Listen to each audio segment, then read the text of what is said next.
विराज ने तुरंत अपना बैग उठाया और घर से निकल पड़ा।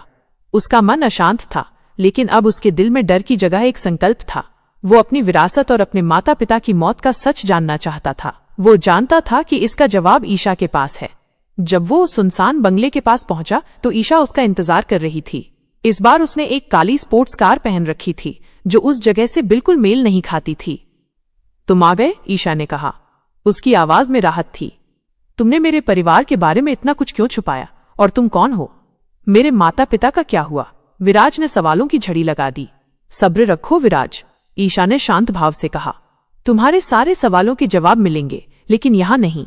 हमें यहां से तुरंत निकलना होगा। तभी एक काली एसयूवी उनकी तरफ तेजी से आती दिखी।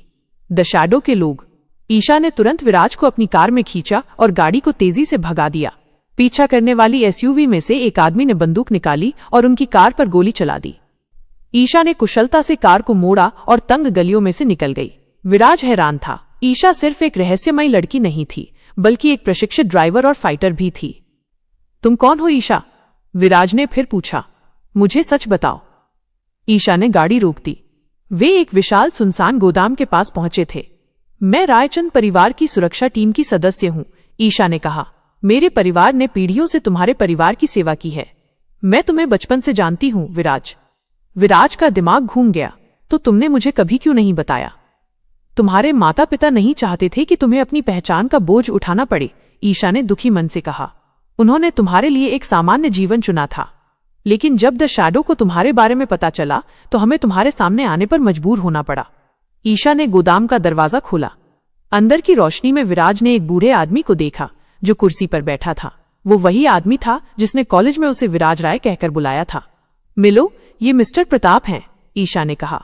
ये तुम्हारे पिता के सबसे वफादार दोस्त और सुरक्षा प्रमुख थे। विराज ने प्रताप को देखा। उसकी आंखों में सम्मान और विश्वास था। आपने मुझे क्यों नहीं बताया? प्रताप ने अपनी आंखों से आंसू पोंछे। हमें डर था कि तुम हमारी बात पर यकीन नहीं करोगे। तुम्हारे माता पिता ने हमें शपथ दिलाई थी कि हम तुम्हें तभी सब कुछ बताएंगे जब तुम्हारी जान को खतरा होगा। विराज को एक साथ इतनी सारी बातें पता चली कि वो हक्का बक्का रह गया। उसके बचपन के दोस्त, उसका घर, उसकी जिंदगी, सब एक झूठ था।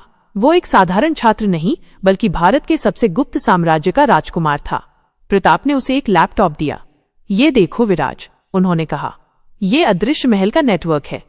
तुम्हारे पिता ने इसे तुम्हारे लिए छोड़ा है। अब तुम्हें फैसला करना है कि तुम इस विरासत को संभालोगे या इसे हमेशा के लिए खो दोगे।